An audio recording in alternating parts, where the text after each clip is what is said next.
Okay. Okay, well, welcome everybody. Thanks for joining us for the Somatic Health Literacy Program. I'm Adrienne, I'm with Reston Library, and it's my pleasure to welcome Shabnam Curtis, a certified integral life coach who will be our presenter today. Thank you so much, and thanks everyone for being here.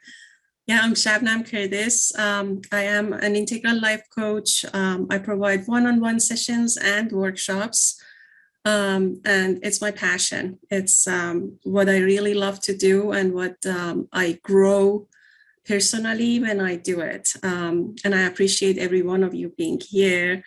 I do see some familiar names from last workshops. I appreciate you coming back. It's definitely heartwarming for me. And I hope that I can offer something that you take some value out of it today too. And the good news, I know Adrienne will share with everybody, but we are going to continue these workshops.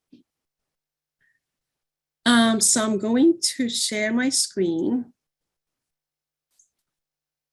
And let me see if I want to have it. I did it last time, it worked.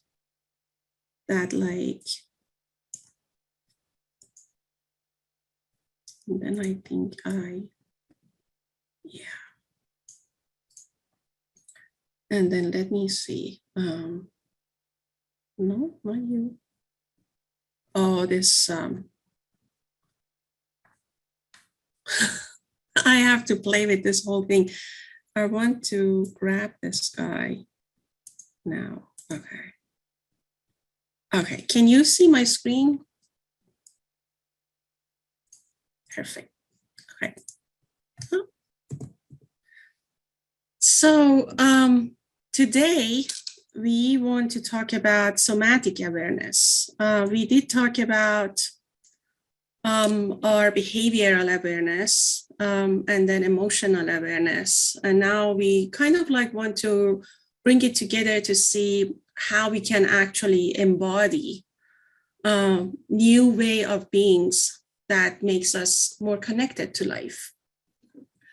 If you attended the behavioral awareness workshop, we talked about how our nerve system grabs and gets messages from the environment, and then based on our old experiences and based on our perception, we start reacting to those messages.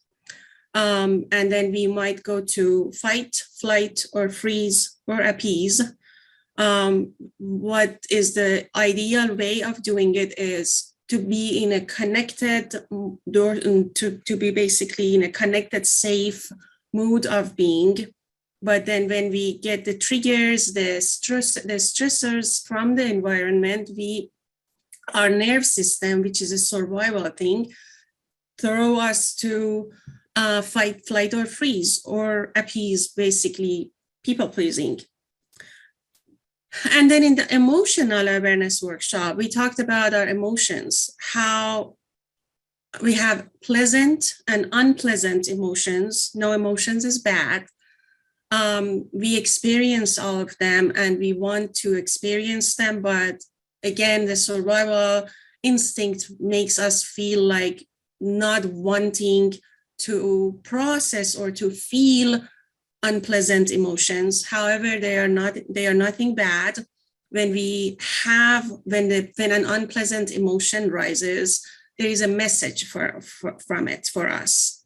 So we talked about what the messages are and how we can actually befriend our pleasant and unpleasant emotions, and how to regulate our emotions for a more mature response to the triggers of the environment.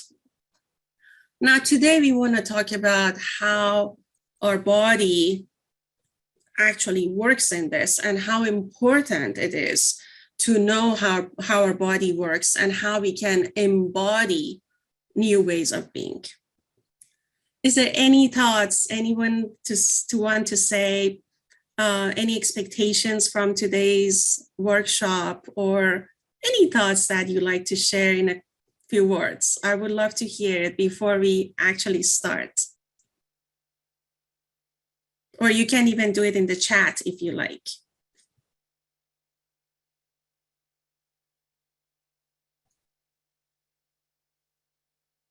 We're going to have a little bit of practice together today.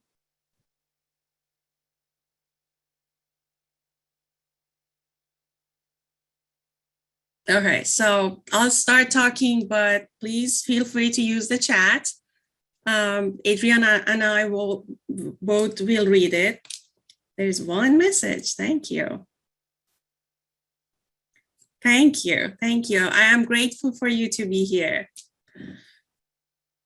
And I usually if you have attended these workshops, I usually start with the self-growth. And then today we are going, and what self-growth is. And then today we are going to get to know our body a little bit more with like some data actually, and why we need somatic awareness.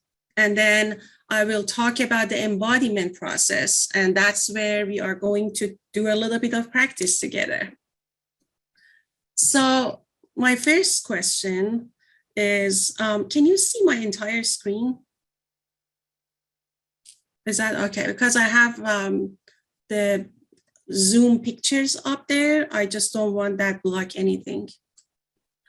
Oh, Shabnam, Evelyn put in the chat something that I think she is hoping to learn more about today. Practical ways to regulate unpleasant emotions. We will talk about it for sure. Yeah, we did talk about it in our emotional awareness. And I think, if I'm not mistaken, you were there also. And hopefully we can bring more depth to it today to see how we can actually embody it. So my first question is usually, what do you think self-growth is? How do you explain or define self-growth to yourself? If you like to share it.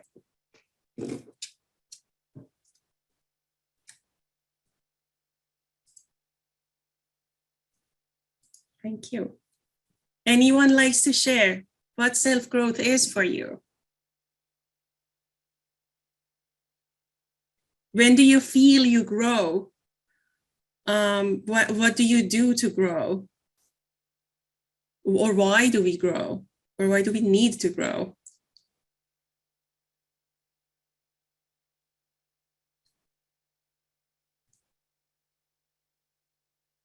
Don't be shy. I always say that.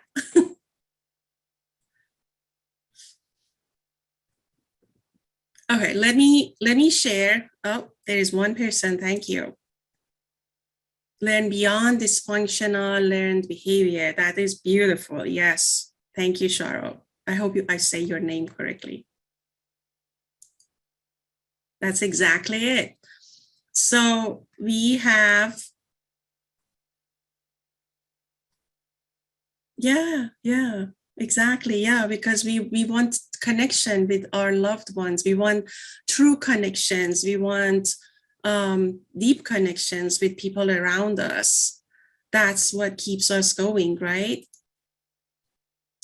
Letting go of past hurts. Yes.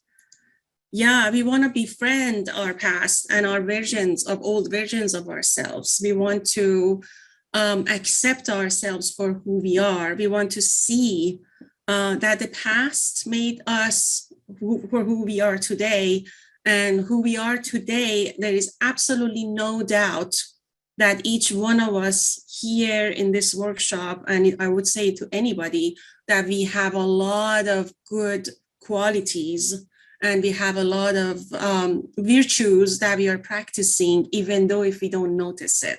We have a lot of resilience in us because of the past hurts. So we want to bring it all together. However, the past hurts created some patterns and some habits to us. We are still living with those patterns, that old habits, that old beliefs. And they become so second nature to us that we don't even notice them. It's like a lot of our even actions that we take during the day. I want to be bold and say up to 90% of our actions are just habitual. We are not necessarily mindful about why we are doing it, what we are doing. It's just a reaction because of our past. So we want to recognize these patterns. We want to accept ourselves that, like, yeah, I have this pattern, and I will talk about mine in the future slides to see what patterns are that, like, I feel it's limiting me. What are the limitations of a current pattern that makes me want to change it? And then what do I want to change it to? What is the replacement and how I change it? And that's basically that how I change it, especially, is what we are going to talk about it today, because it doesn't matter how much I can just talk about a subject, it's still just in my head. As long as it's in my head, I'm not doing it. I'm not being it.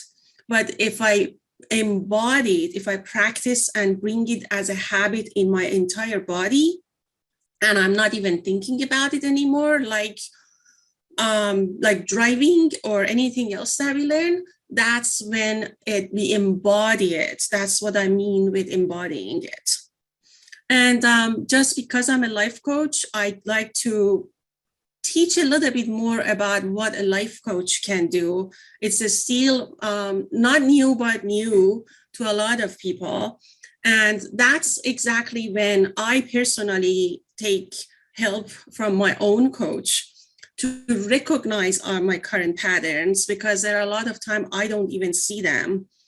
And then I can have the help and support to accept it, to see what I want to change it to, and then to practice to change it. And that's basically the role of a life coach, to show you your blind spots, to tell you what they see in you, that, like, what are the resilience and what are the qualities that you have, and what are the qualities that are covered with dust and you want to bring them out.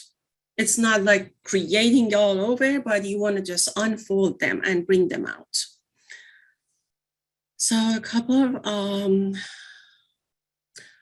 successful, we can feel it in our entire being, and others respond better also. Yes, exactly. It is when we feel connected and safe, that's when other people, I have it actually in the last slide, but I'm going to say it, but mood is contagious. When I'm in a connected and good mood, when I feel safe, I can actually give it to everybody else around me. And obviously vice versa, when I'm not in a good mood, it's contagious and I can give it to other people. But isn't it better that we can regulate ourselves and be more constructive and be more safe in our own being, in our own body, and help others to be like that? That's what we need to do. That's what we want to do. Oh, thank you to the role of coach. Thank you. So anybody likes to share any more about self-growth? Now that I shared my idea, mine comes from the school of coaching that I attended based on my education background on coaching, which is based on integral life theory, that is authored and popularized by Ken Wilber.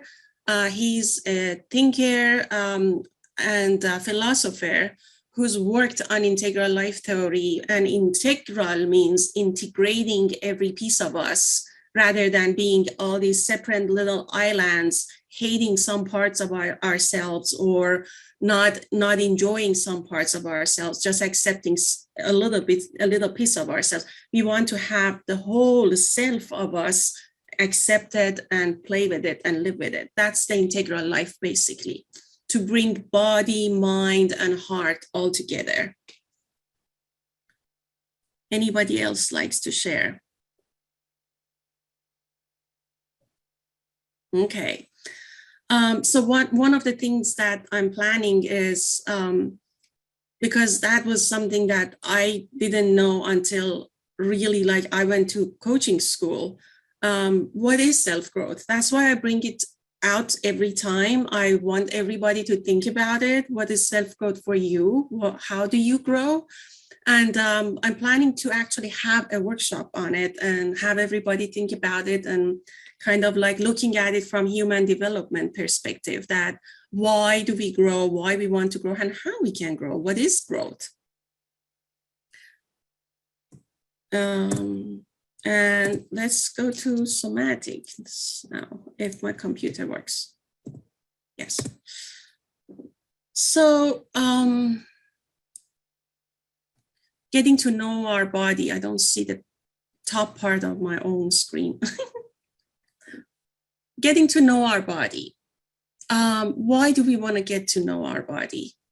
One thing I want to start with is, after the Industrial Revolution, and now a lot of thinkers and philosophers now are talking about Descartes, the philosopher, who created this separation between brain and body and made like body like a tool. And I'm not criticizing him, because his contribution to life as a philosopher is amazing, when people were just all fighting in wars together and just being excessively emotional and not using our brains enough.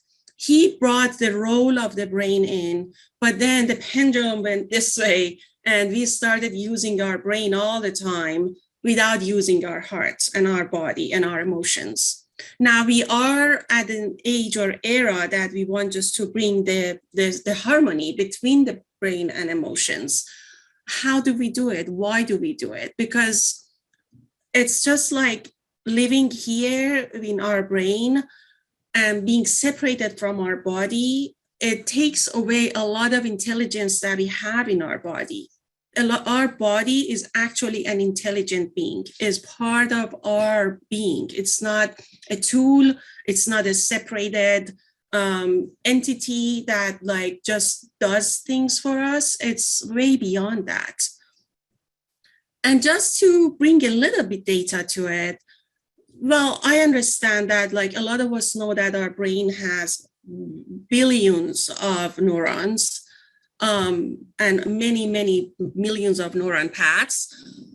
But it's not just our brain. Our heart has neurons. Our gut system, the digestive system, has many 500 million nerve cells. And you know that in the entire body we have the nerves in our entire body. They get the message from the environment. And you notice that when you feel excess anxiety, sometimes you start sweating. Sometimes you start a chest, like a feeling of pressure in your chest. That's what our body is telling us, right? So our body has a lot of intelligence that when we learn about it, when we pay attention to it, we can use it to our favor, and we can respect our own body. But what happens? So with this body, with all the intelligence that has and offers us, not only we don't know about it, the body also goes to survival mode when the life challenge happens. So as a kid, if we had events or circumstances that made us to kind of like feel small or hidden or being very bold, that becomes the pattern that our body gets used to. That becomes a habit that our body starts reacting like that. So basically, when something happens in our life, before even our brain figures it out, our body reacts to it because of the past experience and the habits. Kind of like I said, you could sweat when you have excess anxiety, or when you feel shy, or blushing the cheeks. That happens before the brain knows what's going on. but it's a split of second. I'm not saying like it happens and then 5 minutes later. However, the body knows faster. So if we know our body, it helps us to regulate our emotions better and our thought and the harmony between our emotion and our hearts. I want to just bring one example that what happens when the life challenge happens, and then our body learns some things differently, and then we live with it for sometimes our whole entire life. So there is this example. I'm bringing it from Richard Strauss's book. He is a somatic coach, and he also has the Strauss Institute, which is a somatic coaching institute. In his book, he has this example that really kind of like I related to it. This little boy is waiting with his nanny outside of the house for his mommy to arrive home. And mommy is coming from the other side. She's walking from the other side of the street, and the boy gets excited. So he starts running towards mommy. And then there is this huge sound comes, and the boy gets startled and starts crying. And the mommy says, if you are crying, I'm not gonna hug you. So the boy cries, and mommy says, no, I'm not gonna hug you. You are a big boy, you are not crying. And the boy swallows the fear and the vulnerability that he has. And why? Because he wants to get mommy's approval, because he wants that hug from mommy at that moment. And we all had this in one way or another. We wanted to have the caregiver's approval and love to feel that belonging that we need to have it to survive. But what happened to the boy? The boy learned, his body learned to use these muscles here to swallow the fear. So this became a pattern, and that's how he lived until he became an adult. And then through coaching, he figured out that there's a lot of tension here, and this is where he holds the fear and he never cries. But that becomes a habit for the body. The body immediately, when the fear comes, the body's like swallowing it down. A lot of us have it on our shoulder, a jaw, in our jaws. Jaw is like the place that we save a lot of tension, or like I said, shoulder, neck. A lot of people save the tensions in their legs. We do it on our wrists, any type of muscle. Any muscle that we have can store the tension, and then it becomes a habit. So what happens? What happens is we just live based on those habits. We just react to fear, to anxiety, even joy, out of those childhood habits, especially if we lived under developmental traumas, especially if we lived through difficult childhood eras in our life. And that becomes just like the survival pattern for us. And now we are wondering, why can I not be courageous? Why can I not enjoy life? Why can I not be connected to other people? So I'm just gonna read what I really liked. These are from Amanda Blake, another somatic coach. And I'm gonna just read what she says in her book, because it was just like, I really enjoyed kind of like having these two little paragraphs of kind of like a nutshell of what somatic coaching and what somatic awareness can be.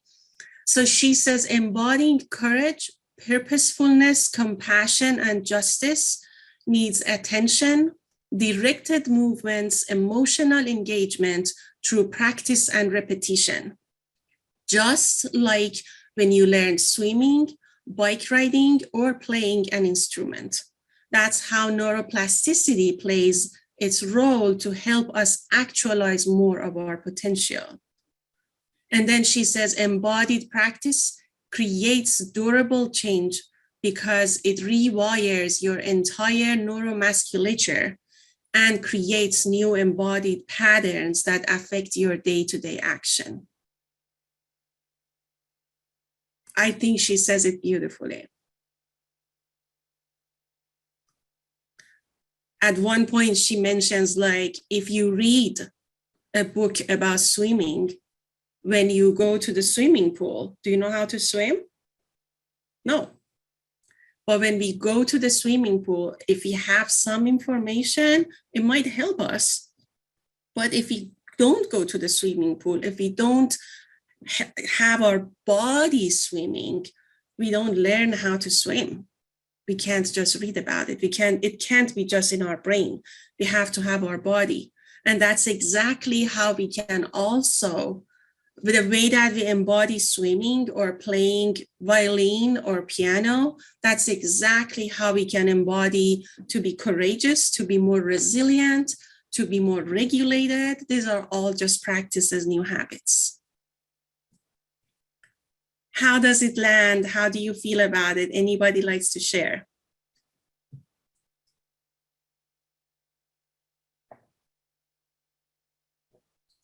Even an experience, if you have had it, if you remember.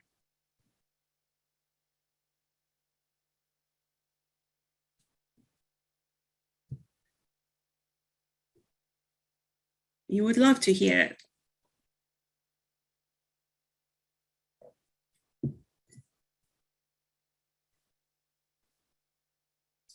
Well, through the next slide, I'm going to share mine, and maybe that brings a little bit more. Next slide, Simon. Someone shared.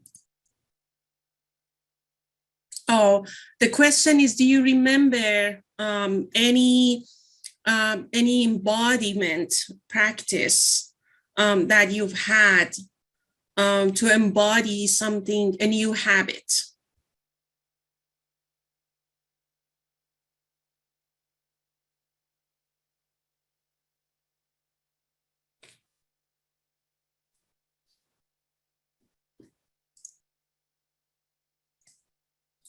Well, let me share through the next few slides, and that hopefully brings a little bit more of brainstorming. So overall, the embodiment process can have a few steps. Okay, let me see. Breath work to pause. Yes, it is useful when we do some practice just in our mind.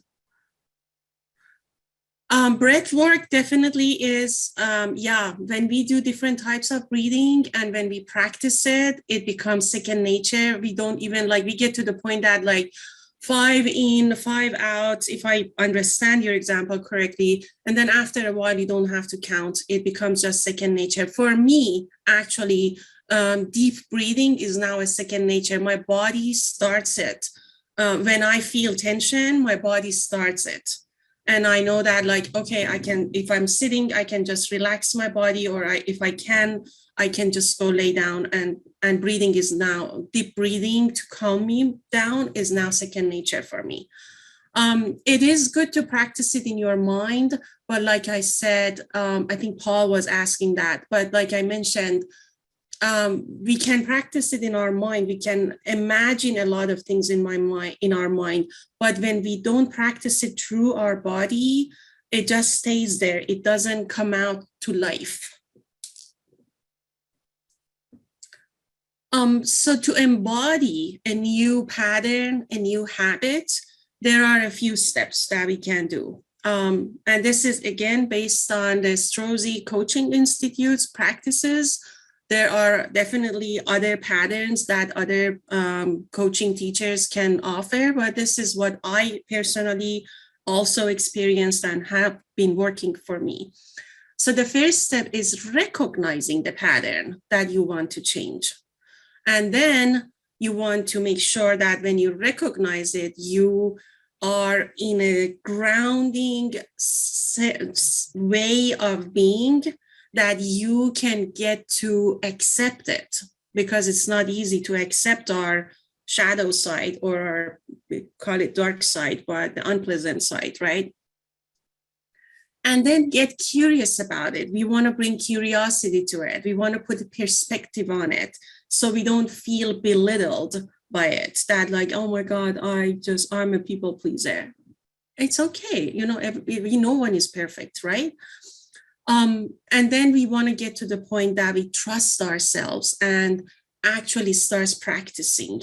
And that's where I would love to, during the different steps, I would like your participation, but especially in the practice, I want us to start a practice, and then you can do it with your own. And when we do it, then the union happens. Then it becomes your second nature. Then you are mindful about that particular pattern. It just doesn't happen that, like, if I hear the sad news, I start crying hysterically. I give myself time, or even if I start crying hysterically, I have more stamina to create a regulation on myself and see, okay, what's going on? What can I do for this? And crying, I'm not saying crying is a very good thing, but sometimes it can get out of order. And then the repetition of a practice is important. Like, we don't learn swimming with going to the swimming pool once or twice, right? It can be a lifetime, depends on what type of a swimmer you want to become. Or if you learn playing violin, you don't do it in 1 month or 1 year. So these are all old patterns of being we're talking about for many of us, many decades of living with these habits and patterns. When we want to change them, it takes a while. We have to be patient with ourselves. So let's see what happens when we go through each one of these phases. And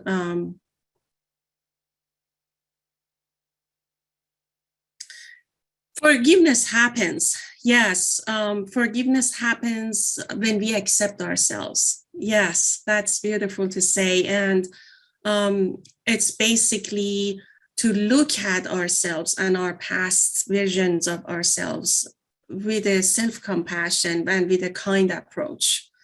And hopefully we will learn more about it.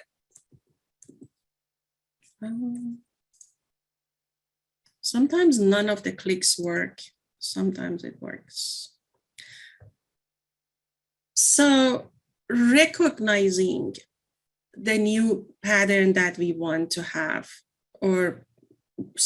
recognizing the pattern that we want to change is the most important part, and perhaps it's the most time-consuming part, because we have to observe ourselves a lot in order to see what's the pattern, what is limit, what type of behavior we show that is limiting us. But my suggestion is, think about a strength that you have, and then think about a pattern that you want to change, because an old pattern that is limiting you is actually covering one of your good qualities, distorting one of your good qualities. So think about a strength that you have, a strength, and one pattern that you want to change. Think about what is limiting you, what is creating a stress in your life. What is it that you do that might create stress in your life? And it needs a lot of thought and thinking on it, contemplating on it, and then see what it is. But try to write it down. And then when you write it down, you can change it over and over and over until it becomes clear, a unique pattern that you want to change. Because sometimes we start thinking about a few things together. It's like very broad, but we want to focus on something doable, one pattern, and then it impacts other patterns by itself. Like you mentioned, forgiveness, it comes with it. But let's just start with one pattern. And I have a few examples here. Like, there is a pattern that you might want to say, I want to be able to say no, and prioritize the important things for my own life. A lot of us cannot do that. Or a lot of us might do it, but it might be in an aggressive way that might hurt other people. I want to be able to say no in a healthy way. Or for many of us who sit down and work on computer many hours per day, it could be like, I want to change a habit of being immobile all the time. Because, after we sit for a long time, even after the work is over, we are so tired of sitting that we don't want to move. And then that leads to like not moving day after day after day, which leads to, feeling sad and even maybe depression and a lot of other ripple effects of it. So I want to be more mobile. Or I want to be able to request. A lot of times we cannot even request, we cannot ask for help. And we just justify it like, no, I don't have to do it. I can do it on my own. But when we have a healthy request, it creates connection with other people. And it even sometimes it makes other people happy to help you. But it has to be healthy. So where is that I want to be able to have healthy requests to make that connection? A lot of us can be the type of people who always give, but I don't want to have anything. How can I make the balance on that? Or in so many cases, eating healthy. I don't have time. I'm just grabbing this pizza from the freezer or any fast food because it's quick. I'm eating it. And then after a while, we don't feel good. Even right after that, if we pay attention to the subtle changes of our body, we see that we don't feel good about it.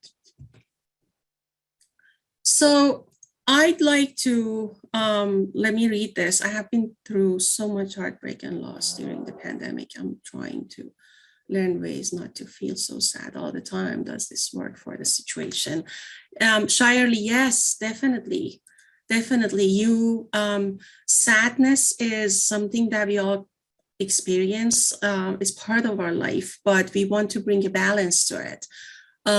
Loss is heartbreaking, but we actually want to see how we can find reasons to live while we are here, to connect to life.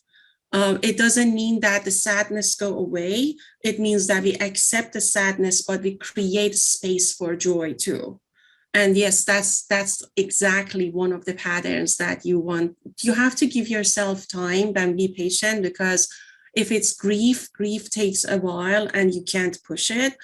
But even going through the grief, you can observe the patterns that you are reacting to the grief and see how it can become healthier response to the grief. It could actually impact maybe even your diet, maybe even your socialization.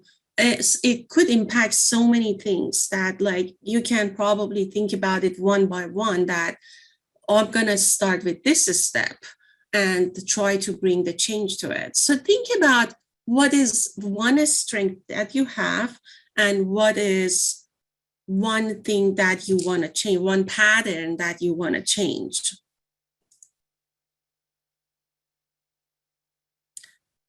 I'm working on eating healthy. I'm writing down everything I eat. Wow, that's great. Writing down for a while to what you eat is a great observation. Yeah. Advanced planning for the meals. Yeah, you have it all. This is basically one way of, when you do it enough for a while, you are not supposed to, it won't be sustainable to do it every day for the rest of your life. But when you do it for a while, then it becomes the second nature. Then you know how to, like, what are the foods you want? And then when you embody it, your body craves for that food. And I have tried it. I have had great experience with Weight Watcher. Not necessarily to lose weight, which is a good benefit of it, but just to eat healthy, because that's based on low fat, low sugar, and it helps like, but any other plans that could help you, that's habit changing. Yes. So here is my example. I have a strength and I have an area that I want to change. What I'm doing is I'm suggesting to use the chart to think about the strength that you have and see what are the body sensations, what are the moods and emotions, and what are the thoughts and beliefs that come with it. So based on what I personally think and the feedback that I get, I think empathy is one of my strengths. How do I sense it in my body? It's a heart filled with love and connection. My shoulders are relaxed and there is no tension in it. There is no heaviness on it. My jaw is relaxed when I practice empathy. And I feel like light. I feel like I'm comfortable in my own skin. Then it's genuine empathy. I'm not talking about, I can definitely have ungenuine empathy, or what Brene Brown calls it, sympathy. But when it's genuine empathy, that's how my body feels. I feel like really light in my own body. My moods or emotions, I feel content. I feel like a higher self-esteem, a kind of like belonging and communion. And I can even become more creative. And I feel hopeful when I feel empathy, when I express my empathy towards someone else, especially when I see they respond. When I express my empathy and then the person says, well, that's good of you to say that. I needed to hear it now. And I feel really hopeful that like, oh, it helped the person. I feel content that I was able to see it and bring it out correctly, and it touched that person. I feel good about it. And then what I feel like my thoughts and my beliefs are, well, everyone has challenges. I cannot judge people. Let me just not judge people based on the face value. And if I feel this person is rude to me, I want to have my boundaries, but let me just dig down that why is he rude to me? What's beyond it? You know, even especially even when I didn't do anything, or when this person is unresponsive, or when this person is not cooperating. When I feel the empathy, when I express the empathy, and when I get response from it, it makes me feel really good. And what is that I want to change? So when I'm under many circumstances in social gatherings, depends on the social gathering. There are social gatherings that I feel very safe and belong, but there are social gatherings, especially in our divided country now, that I might not feel safe. When I especially feel like I'm the person of color, or when I feel like I'm the immigrant, or when I feel like I like the political view. So I do feel like a fear comes out that makes me immediately slip to appease, which I mentioned, people pleasing. And then I want to desperately fit in. So what happens to me? I feel the squeezed jaw. I feel heaviness on my shoulder, and I should have said on my heart, especially on my heart. I feel it. And then I start like putting a smile on my face. I start giving even not genuine compliments. Like I look for something. Oh my God, your dress is beautiful. Oh my God. I look for things to say in a genuine but not genuine way, kind of like flattering. And then I noticed that my breath becomes short and quick. It's not deep. It's not from my belly. It's not a healthy breathing. The healthy breathing is from our belly. But when we bring it just to here, just to our lungs, it's like short and quick, and it's not healthy breathing. We are not getting enough oxygen. So this is what I observed. These are things that I've observed in my body sensation. As far as emotion, I feel fear of not being accepted, not being loved.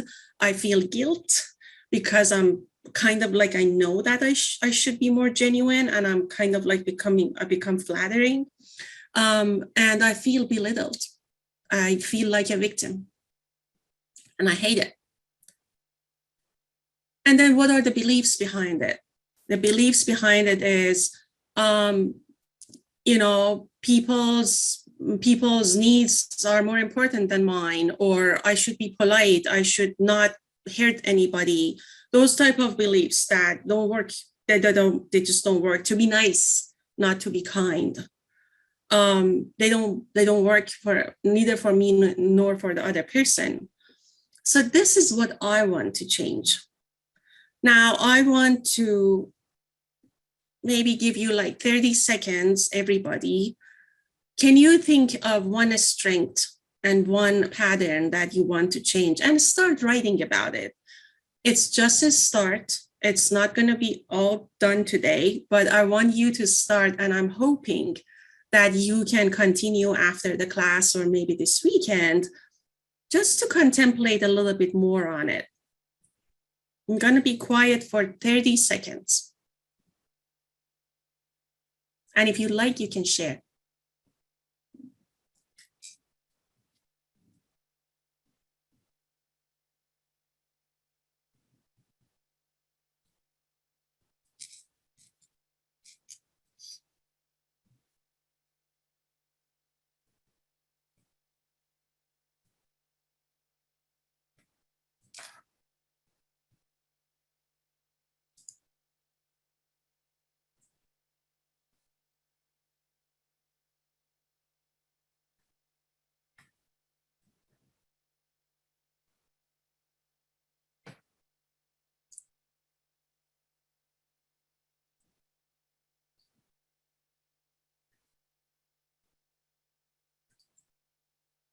Was it a good start?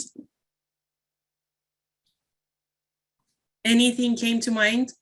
I see Kami shared strength, empathy, and to change anxiety when overwhelmed. That sounds like me. I noticed this anxiety when overwhelmed last week, actually, and very interesting that now I can see the patterns in my mother and then in myself, and I'm like, oh my God, that's exactly what she does. And then the funnier part is that I see it in my daughter, and I'm like, who did she learn from? So you see how intergenerational it is. We observed our parents, and we learned a lot from them, and then it became our habits. And anxiety when overwhelmed is just also the pressure of the society, right? And thanks for sharing that you've been doing it for 6 weeks, 12 pounds lost, and becoming a second nature. That's amazing. Anybody else likes to share? A strength and one pattern to change, or even just a pattern to change, or the strength, anything you feel comfortable.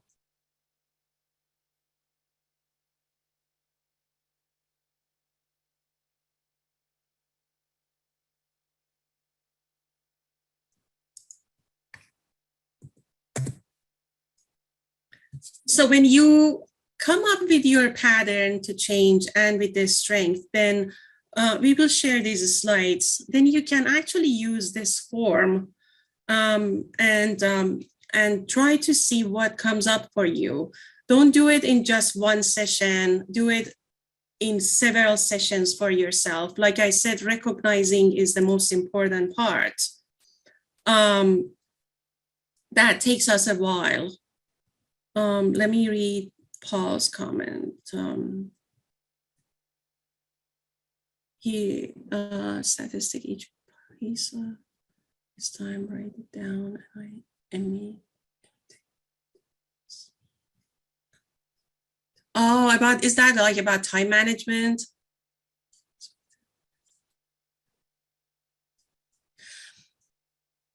I understand that it can be hard and stressful. That's why we want to break it to smaller steps. We want to take our time. We don't want to push ourselves. It's a learning curve, like anything else. You know, if you are playing, if you are new to playing violin, you don't want to push yourself, and it's going to sound horrible for a while until you really start learning making beautiful sounds of it.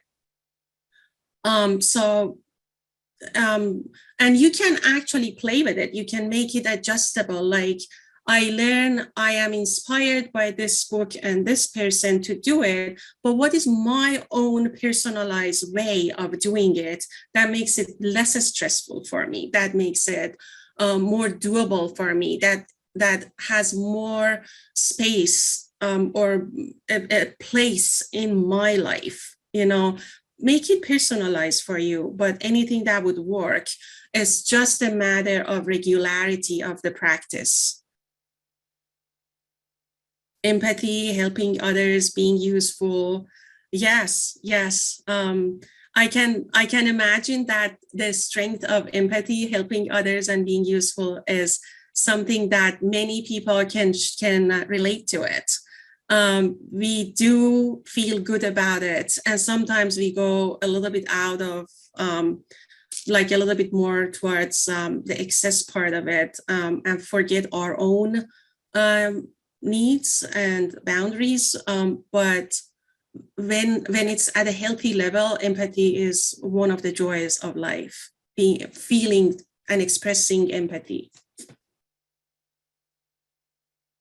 And the change, trying to be less judgmental of others, to be more curious. That's a great observation that and many people don't even have that observation that I am judging others. They're like, oh, it's like, that's how others are. But when I know I'm judging others, that's a beautiful first step that we can start, like, how can I be more curious about other people? Thank you so much for sharing. Thank you. This is beautiful, beautiful. So we will definitely share the slides and the form. Planning ahead to do things for myself. That's actually a very good system, having a system to plan ahead when we can for deadlines, when we have deadlines, because deadlines are stressful. And when we have it, it's much better if we can plan ahead of the time. And at the same time, we have to remember that not everything is plannable, not everything is under our control, and not everybody is a planner. When we are with other people who are not planners by nature, we don't want to judge them. We want to be curious that what could be the best to get out of their abilities with my ability of being a planner. Okay. So here, I have shared these probably in the previous workshops, but I want to share, this is what you can use as far as like somatic mindfulness. If you don't mind, just for 30 seconds, I am going to go through different parts of your body, and you can sit, relax, and just think about that part of my body that I'm naming, and just feel how it senses, and just the sense of that part of your body.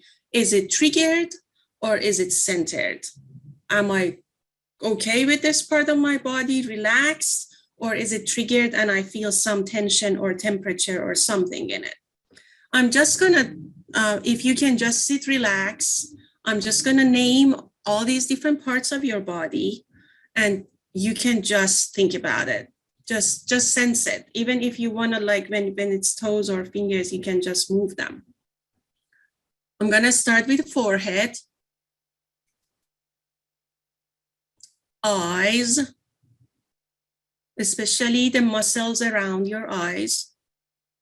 If you are closing your eyes, or if your eyes are open, Are your muscles around your eyes are relaxed? Your jaw, you can even feel your jaw. I feel a little discomfort here. I know I have a lot of tension in my jaw. Your neck, your throat. And anytime you want, you can have a deep breath. Come to your shoulders, both of them. How about your chest? Any pressure, or does it feel open? How about your upper and lower back?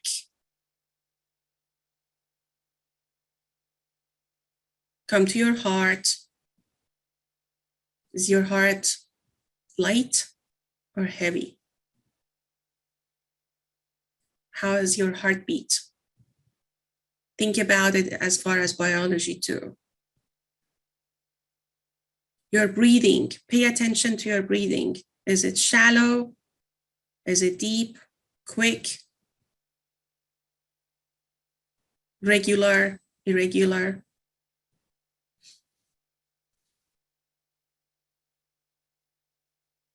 How about your abdomen? How does it feel when you touch your gut, if you like, to see how it feels? What sensations do you have in your gut? If you like, touch your arms with your hands and see what you feel. Any tension? Do you enjoy touching yourself? Or does it not feel good? How about your hips and pelvis? Do you feel it? See if you feel it or numb. How about your butt? If you're sitting, do you feel it?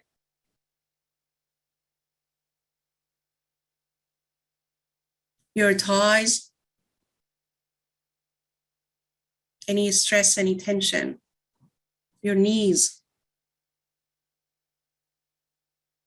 Your calf? Both of them. And how about your feet and toes? Move them. What do you feel? What do you sense?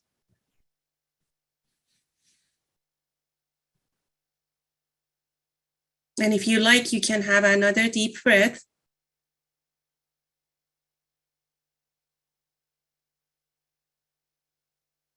And I hope you can practice this every day, even a couple of times per day, as many times as you can, because the more you connect with your body, the easier you live in your body. And you can use the intelligence of your body. See where is fast, where is slow, where is cool, where is warm, where is tense, where is numb, where is relaxed. It gives you a lot of knowledge to make decision with.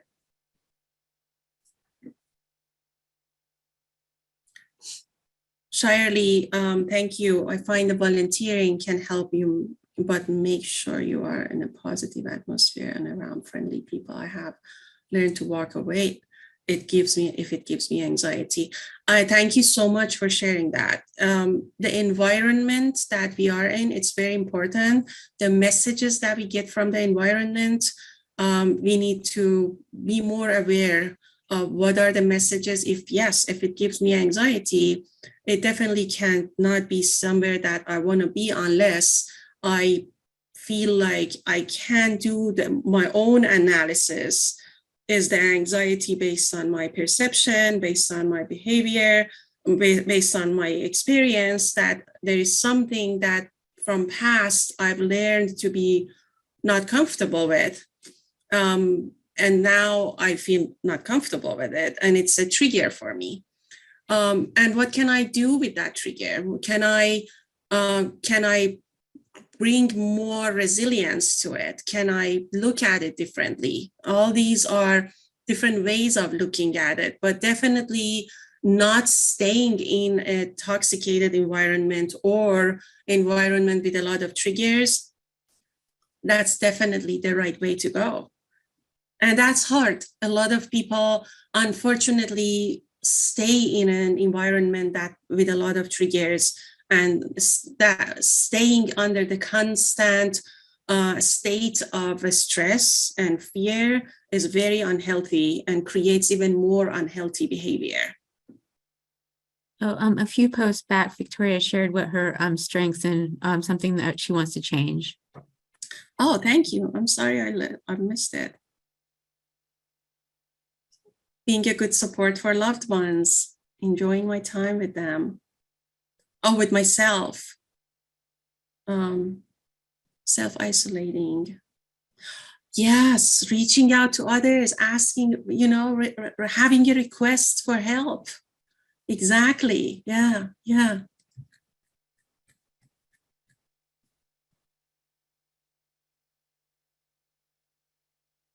I'm glad you liked the practice, and you can do it on your own.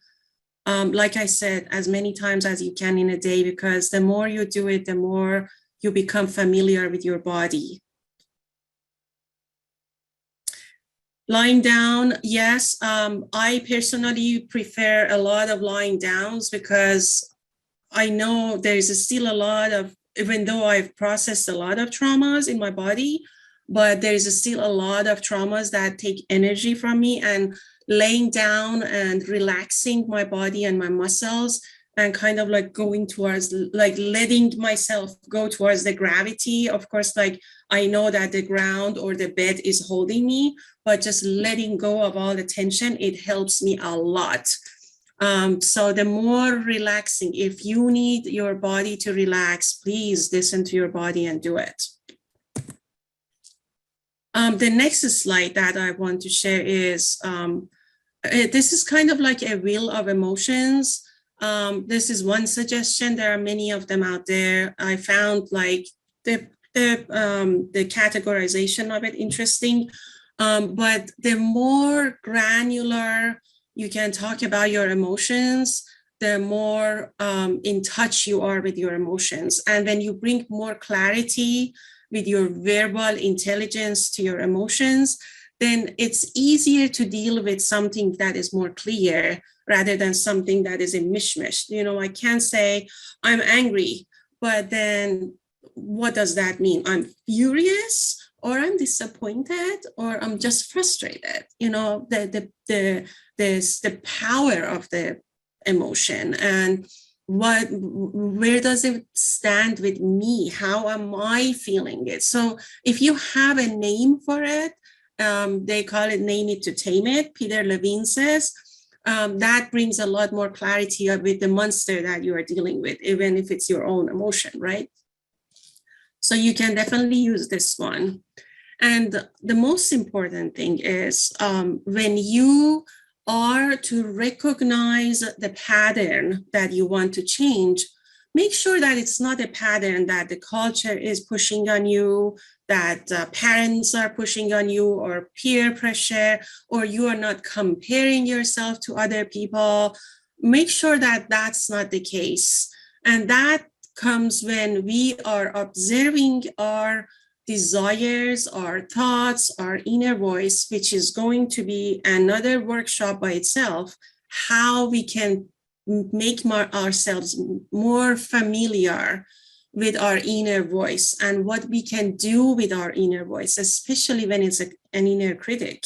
We all have that inner critic, but again, it's one of those habitual things, second nature, that it's subconscious. We don't even know it is there. So make sure that your inner critic or your cultural pressures and things are not things that you want to change a pattern because of that. And then when we know that, when I know that I fall under that people-pleasing pattern, it's important for me to accept it. I mean, it's easy for me to say, oh, no, I don't do that. But well, if I accept it, then I can change it. But if I deny it, then it's going to stay there forever. And I'm not going to have a good connection or a deep connection with other people as much as I want. And then there is always going to be a void in my heart. The more we accept ourselves with our imperfection, the more we accept other people with their imperfection. And it brings a deeper connection with us, between us. Kami, to living trigger-filled environment, is it possible to work through change trigger response through all tools of somatic health so that the environmental trigger no longer take hold inside our body? Trigger deeper than learned somatic.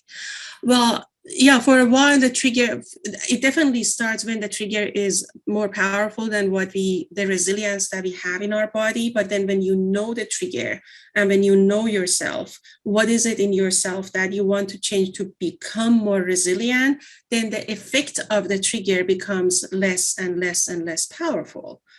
I'm looking for a personal example. I think one person mentioned that being nervous when overwhelmed.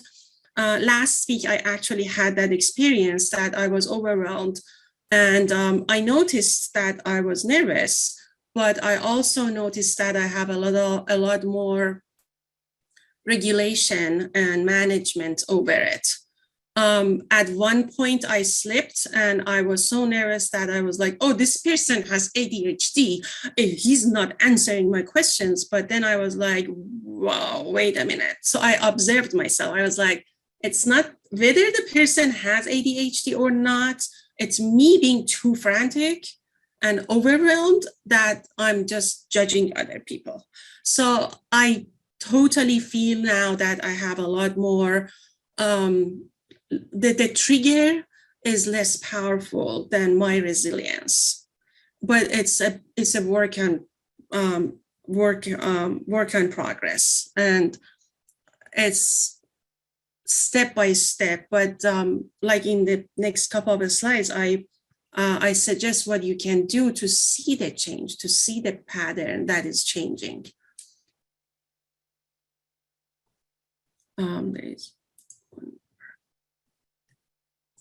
Of course, thanks for sharing your thoughts and your experience. So when we recognized what we want to change, what is the pattern, and when we accepted the pattern, how do we want to start to change? The recognizing is the big first step, but it's not the last step. There is this practice centering. Centering is a very common practice that is very popular in martial arts. And it really helps when I practice it or I practice it with my clients. It really, when it becomes a habit, it's kind of like it brings more openness. And it's very simple. Basically, when you want to be you want your body to be centered. What does that mean? That means that you want to make sure your head, your heart, and your core, they're all aligned. And you are relaxed but open. So to do it very quick, you can take an inhale and uplift your shoulders, even like with your hands. And then I love this stretch. We get there. So you open your heart and then you relax your shoulder and inhale. Make sure that your heart, your core, your heart, and your head are aligned. And take more space in the room. Make sure that you give a little bit more personal space to yourself. Just center yourself. The more personal space you have, the more even you can have other people inside your space with safety, safely to allow other people to come in. As far as leadership, the way that a leader stands or sits it shows how supportive the leader is for his or her group and team. And each one of us is a leader in our life. We do have people that we are leading. And we are leading ourselves too, self-leadership too. So if you can do it now, just inhale, your shoulders open, and then relax your shoulder and exhale. Just balance, make sure your head, your core, and your heart are aligned. And take more space in the room. Just imagine this space around you that is all yours. And practice this as many times as you want. I promise after a while, you'll see the change. You'll see the benefit. And then when we feel centered and there is a trigger, we want to ground ourselves, self-soothe ourselves. It's very important, especially when there is a trigger. We want to make sure that we, with self-compassion, with self-kindness, we do something that brings us back to the safety and connection, whatever that thing can be. I have examples of it in the next page. But the reason you want to do it is because when you ground yourself, when you soothe yourself, you know, when the baby is soothed, that she doesn't cry anymore. She actually connects with you, eye to eye. She actually starts giggling.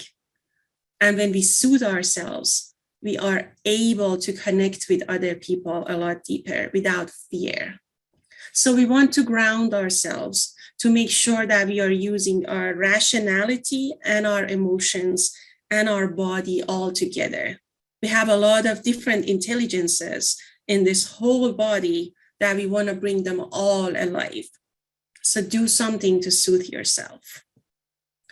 Soothing, self-soothing can be any of those 5 sensations, can be anything with breathing, or, you know, making sure the body posture is important, is like in a place that you're not like in a body posture that your heart is not open, you're in a victim type of a body posture. But make sure that you do have a list of different tools as self-soothing tools that you can use them. And over time, you will change them. It comes to your mind naturally, but make sure that self-soothing is part of your process. So we center ourselves, we do the self-soothing, and self-soothing could be anything in this list. It could be a body scan, we just did it. It could be singing, humming. Like I said, relaxing for me sometimes is very important, that like I just lay down and I try to relax all my muscles towards the gravity. For some people running, for some people walking. The whole thing is just don't react to a trigger. So do the self-soothing and then decide what you want to do. But in the process of embodiment, we want to center, we want to self-soothe ourselves so we are ready to change. And then what we want to do. So we are in the phase that we are grounded, we are ready to think about what we want to do to embody the new change, right? We want to become more curious about ourselves. Any thoughts, before I get to this point?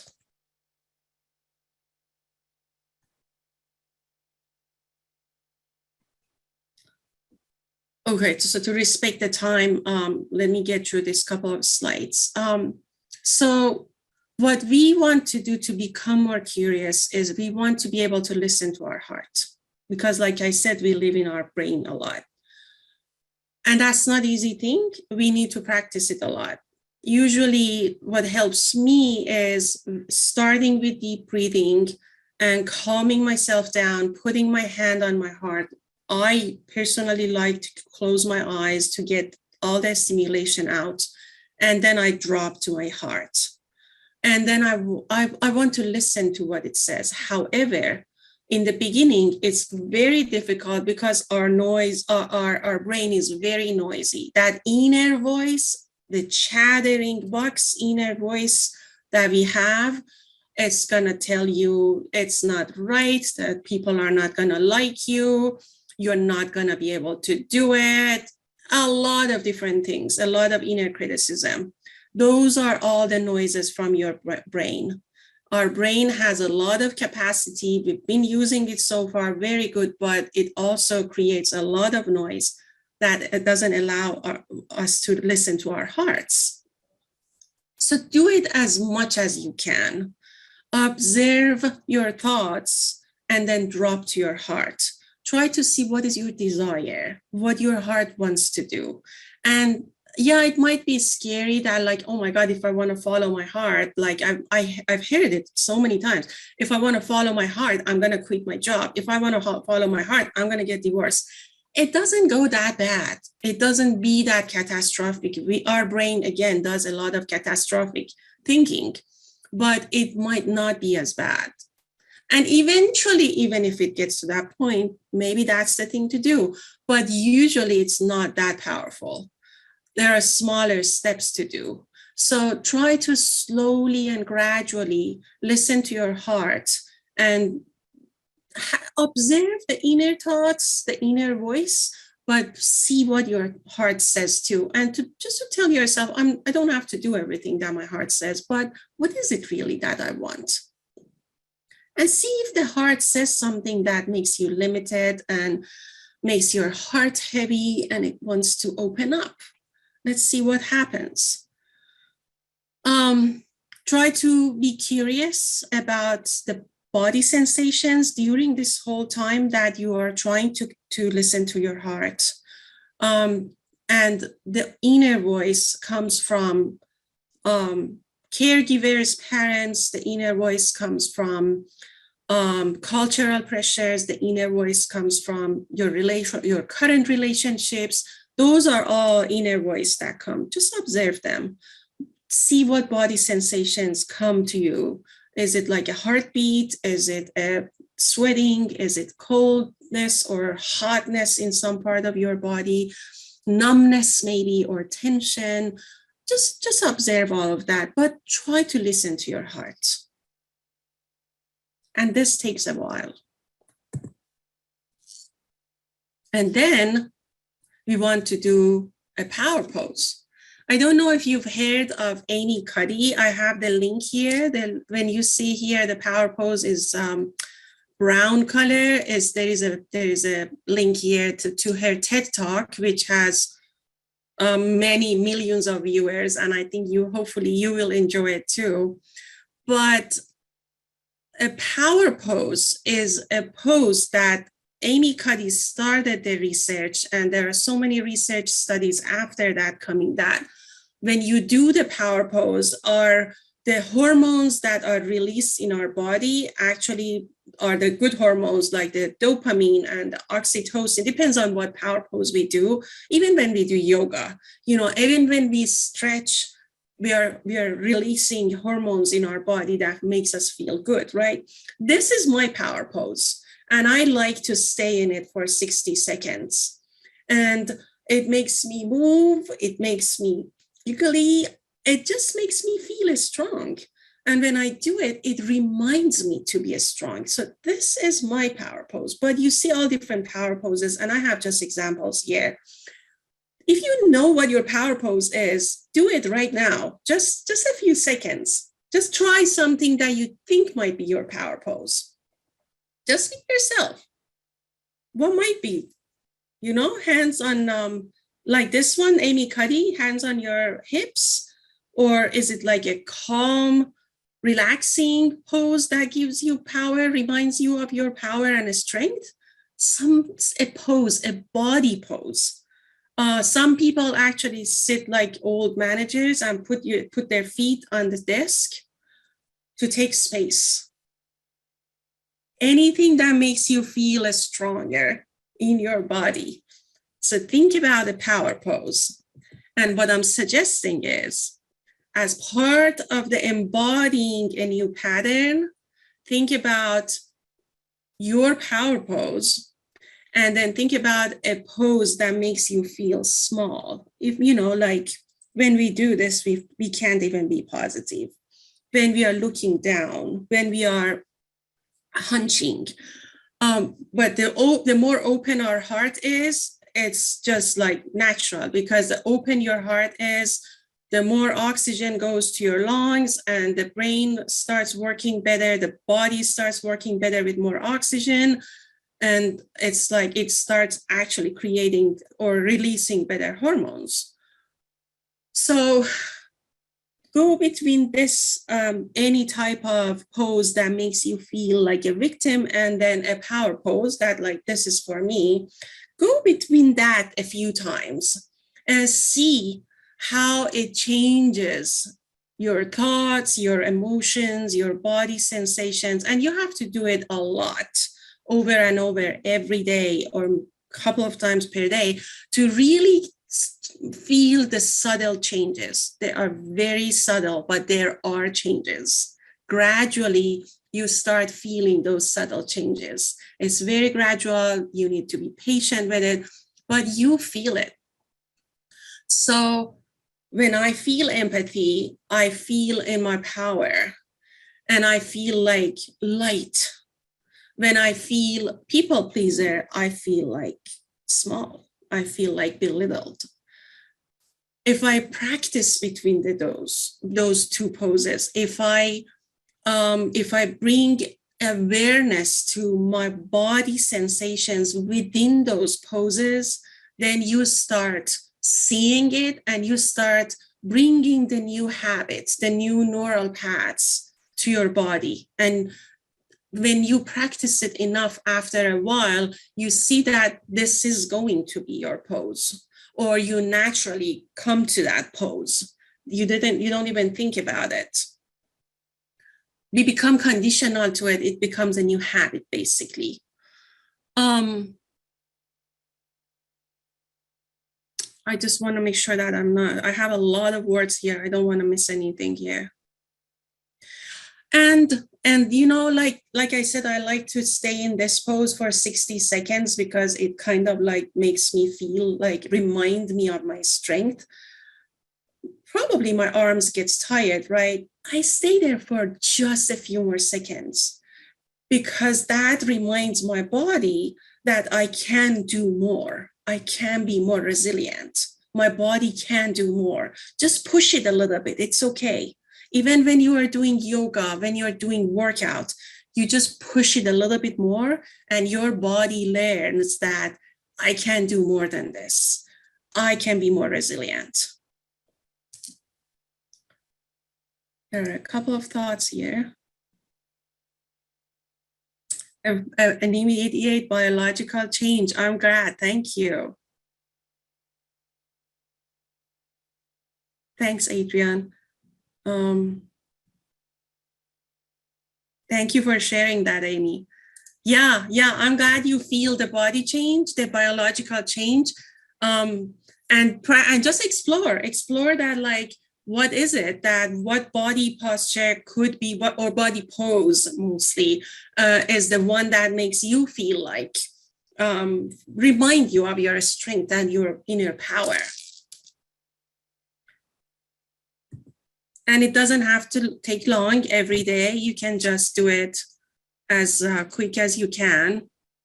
And then the union is when it becomes your second nature. Like I said, make sure that you are patient with the subtle changes. It works, I promise. I have done it. My clients have done it.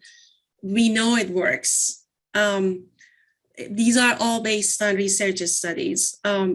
It might be like someone mentioned, I think it was Paul, that it might be stressful in the beginning, but make it work for you. Make it to smaller steps. Make it the way that works or finds its place in your life.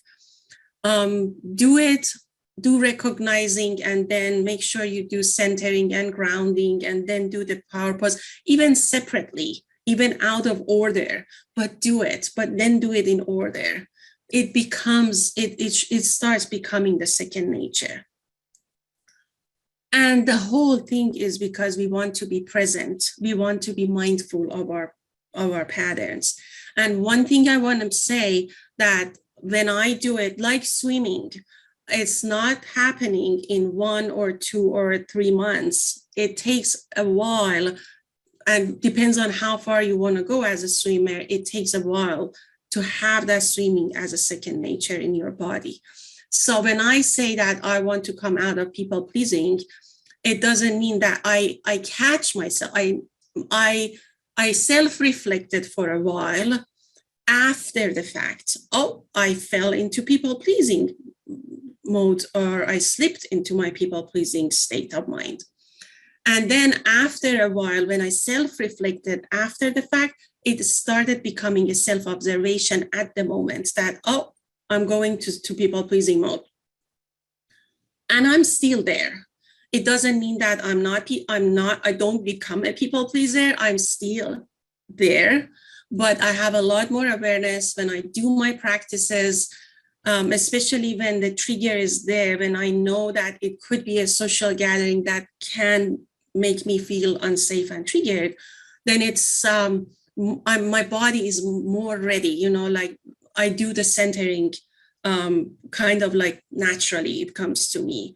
Or I do feel like maybe like a lot of time I feel like I this is kind of like my grounding in a lot of social cases. Or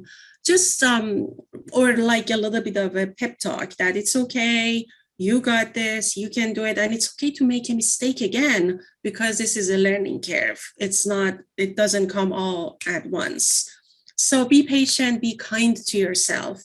But when it becomes to that self-observation mode, you feel a lot better about yourself, because you're like, oh, I'm catching myself, I'm going to that mode. You can either do the change right there, or it can be later that you can do more and more practice, but the change is there and it happens very gradually, and eventually it becomes a second nature. And then the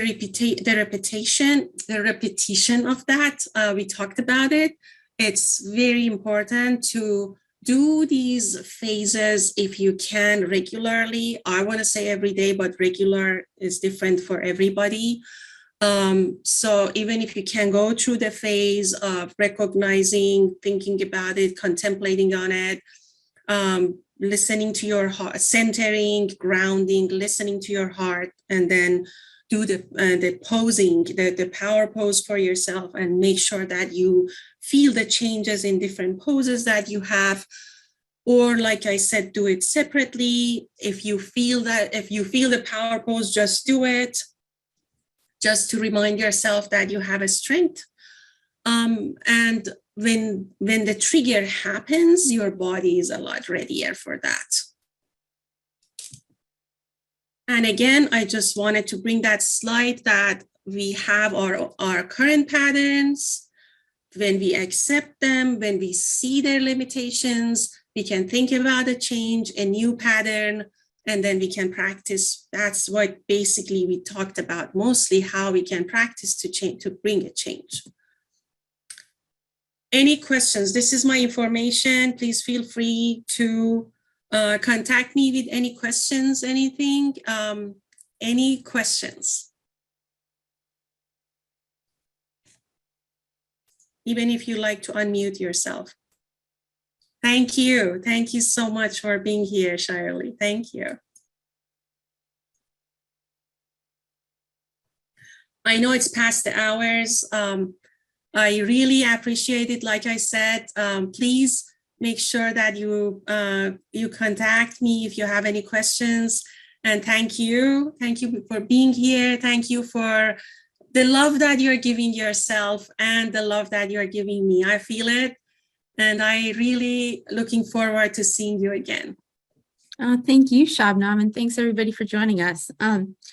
I recorded this, and hopefully within the next week, I'll have the YouTube link available to send to everybody, just so you have that to refer to.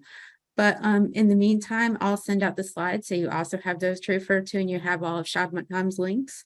And also coming up next month on the 24th, we'll be doing a program with Shabnam, Our Inner Voice from Self-Criticism to Self-Acceptance. And then again in November, she has another program, Conversation Health Literacy. So hope to see you all there too. Thank you, everyone. All right. Thanks, everybody. See you later. Thanks, Bye. Thank you, Adrienne. Shabnam. Thank you. Bye.